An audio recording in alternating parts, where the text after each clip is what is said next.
എന്തായാലേ മനുഷ്യന്മാരുടെ അവസ്ഥയെ രാഷ്ട്രീയത്തിന് അടിമപ്പെട്ടുകൊണ്ട് വലിയൊരു വിഷയം നടക്കുകയാണെങ്കിലും അതിൽ ചെറിയ കാര്യങ്ങളെ പോലും വലിച്ചയച്ചുകൊണ്ട് രാഷ്ട്രീയത്തിന് അടിമപ്പെട്ടുകൊണ്ട് മാറിയിരിക്കുന്നു നമ്മൾക്കിടയിലുള്ള ആളുകൾ. ഇപ്പം റഹീം രാജ്യസഭ MP ട്രോളിക്കൊണ്ടിരിക്കുകയാണ്.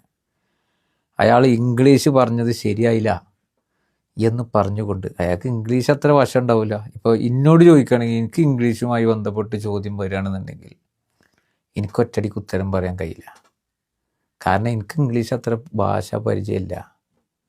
ഇപ്പോൾ കന്നഡി ചോദിക്കുകയാണെങ്കിൽ അറിയോ, അതില്ല. പലർക്കും പല പരിമിതികളുണ്ടാവും. പക്ഷേ ഒരു കാര്യം ഉറപ്പാണ്, ആളുകളുടെ നൊമ്പരങ്ങളും പ്രയാസങ്ങളും മനസ്സിലാക്കാൻ മനസ്സിൻ്റെ ഭാഷ മതി. കണ്ണീരിനെ മനസ്സിലാക്കാൻ, അവരുടെ കരച്ചിലിനെ മനസ്സിലാക്കാൻ, അവരുടെ പ്രയാസങ്ങൾ മനസ്സിലാക്കാൻ അത് മനുഷ്യർക്ക് കഴിയണം. അവിടെ ഭാഷക്കൊന്നും ഒരു യാതൊരു വിധത്തിലുള്ള സ്വാധീനം ഉണ്ടെന്ന് ഞാൻ വിശ്വസിക്കുന്നില്ല. കർണാടകയിൽ ബുൾഡോസർ രാജ് കർണാടക സർക്കാരിൻ്റെ നേതൃത്വത്തിൽ നടന്നത് തന്നെയാണ്. അതിലിപ്പോൾ കർണാടക സർക്കാർ U-ടേൺ അടിച്ചുകൊണ്ടിരിക്കുകയാണ്. കാരണം എന്താ, പുനരധിവാസം നടത്തിയ മതിയാകൂ. അത്രമേൽ രൂക്ഷമായ വിമർശനമാണ് നടത്തിയിട്ടുള്ളത്. KC വേണുഗോപാൽ അടക്കം AICC വിശദീകരണം തേടിയിരിക്കുന്നു. അതേപോലെ തന്നെ ചിദംബരം അടക്കം അതിനെതിരെ ശക്തമായ നിലപാട് പറഞ്ഞിരിക്കുന്നു. അപ്പോൾ പല കോൺഗ്രസ് നേതൃത്വത്തിനും അതൃപ്തിയുണ്ട് എന്നുള്ളത് ബോധ്യപ്പെടുമ്പോൾ ഇവിടെ കേരളത്തിൽ ചില ആളുകൾ, കുഞ്ഞാലിക്കുട്ടിയെ പോലെയുള്ള ആളുകൾ ചില അനുകൂലമായി യാതൊരു വിധത്തിലും മനുഷ്യനെ മനസ്സിലാക്കാത്ത രീതിയിലുള്ള അത്തരം രൂക്ഷ വിമർശനങ്ങൾ നടത്തി എന്നതൊഴിച്ചാൽ ബാക്കി കോൺഗ്രസിൻ്റെയും മുസ്ലിം ലീഗിൻ്റെയൊക്കെ ഭാഗത്ത് നിന്ന് ശക്തമായ രീതിയിലുള്ള വിയോജിപ്പ് തന്നെയാണ് മൊത്തത്തിൽ വന്നിട്ടുള്ളത്. അവിടെ റഹീം സന്ദർശിക്കുകയാണ് രാജ്യസഭ MP ആയ റഹീം.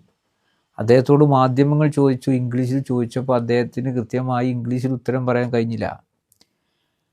അതിനെ വെച്ചുകൊണ്ട് അയാളെ ട്രോളാണ്.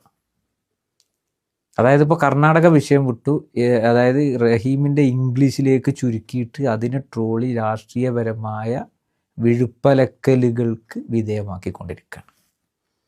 ഞാൻ റഹീമിൻ്റെ പാർട്ടിക്കാരനായിട്ട് പറയുന്നല്ല. അയാൾ അവിടെ പോയല്ലോ, അയാൾക്ക് അവിടുത്തെ അവസ്ഥ മനസ്സിലായല്ലോ. അവിടെ പുനരധിവാസം വേണമെന്ന് കൃത്യമായി ഒരു രാജ്യസഭാ MP ബോധ്യപ്പെടാൻ ഒരു മനുഷ്യൻ എന്ന രീതിയിൽ അയാൾക്ക് സാധിച്ചിട്ടുണ്ട് എന്ന് അദ്ദേഹം ഇന്ന് പത്രസമ്മേളനത്തിലൂടെ പുറത്ത് പറയാണ്. അപ്പോൾ അയാൾ ട്രോളിയത് കൊണ്ട് അവിടെ പുനരധിവാസവുമായി ബന്ധപ്പെട്ടുള്ള കാര്യങ്ങൾ പൂർത്തിയാകുമോ? ഇല്ലല്ലോ. നേരെ മറിച്ച് അവിടെ ഭാഷ അറിയാത്ത, ഇനിയിപ്പോൾ മിണ്ടാൻ പോലും സാധിക്കാത്ത ഒരു MP ആണ് ചെന്നത് എങ്കിലും അവിടുത്തെ കണ്ണീരിൻ്റെയും പ്രയാസത്തിൻ്റെയും ഒക്കെ ഭാഷ മനസ്സിലാകാൻ മനസ്സുണ്ടായാൽ മതി. ആ മനസ്സില്ലാത്തവരാണ് ഇവിടെ റഹീമിൻ്റെ ഈ പറയുന്നത് പോലെ ഇംഗ്ലീഷിനെ ട്രോളിക്കൊണ്ടിരിക്കുന്നത് എന്ന് സാമാന്യ ബുദ്ധിയുള്ള മനുഷ്യന്മാർ മുഴുവൻ മനസ്സിലാക്കുന്നുണ്ട്. പലർക്കും പല രീതിയിലുള്ള പരിമിതികളുണ്ടാവും. എല്ലാ ഭാഷകളും ഫ്ലുവൻ്റായി പഠിച്ച ആളുകളൊന്നുമല്ലല്ലോ മന്ത്രിമാരാകാൻ പറ്റുക. അങ്ങനെ എന്തെങ്കിലും നിബന്ധനകളുണ്ടോ? ഇല്ല.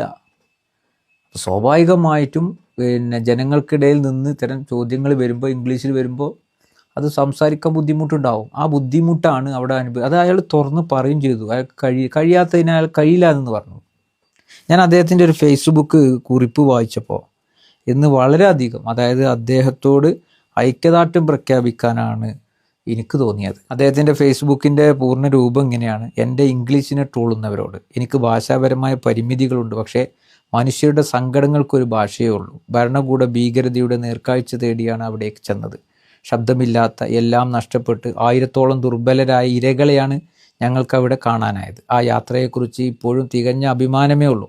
അവരുടെ ശബ്ദം ഇന്ന് എല്ലാ മാധ്യമങ്ങളും ഏറ്റെടുത്തിരിക്കുന്നു. ആരും കാണാതെ അവസാനിക്കുമായിരുന്ന കാഴ്ചകൾ ഇന്ന് ലോകം കാണുന്നു. പുനരധിവാസത്തെക്കുറിച്ച് നിങ്ങൾ ഇപ്പോൾ സംസാരിക്കാൻ നിർബന്ധിതരായിരിക്കുന്നു. എൻ്റെ ഇംഗ്ലീഷിലെ വ്യാകരണം തിരയുന്നവരോട് ഒരു വെറുപ്പുമില്ല. എൻ്റെ ഭാഷ ഞാൻ തീർച്ചയായും ഇനിയും കൂടുതൽ മെച്ചപ്പെടുത്തും. പക്ഷേ ഒരു തെറ്റുമില്ലാതെ വിവിധ ഭാഷകൾ കൈകാര്യം ചെയ്യുന്ന നിരവധി പേർ നിങ്ങളുടെ കൂട്ടത്തിലുണ്ടല്ലോ. അവരെ ആരെയും അവിടെയൊന്നല്ല ബുൾഡോസറുകൾ ജീവിതം തകർത്ത ദുർബലരുടെ അരികിൽ ഒരിടത്തും കണ്ടിട്ടില്ല.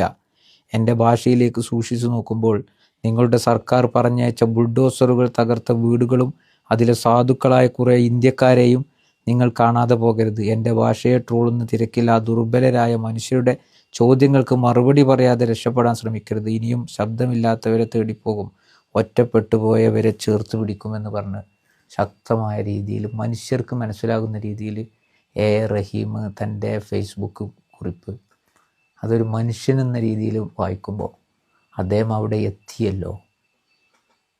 അത് തന്നെയാണ് അദ്ദേഹം ചെയ്ത ഏറ്റവും വലിയൊരു കാര്യം. മാത്രവുമല്ല അവരുടെ പ്രയാസങ്ങളെക്കുറിച്ച് സംസാരിക്കാൻ തയ്യാറായല്ലോ. അതും വലിയ കാര്യമാണ്.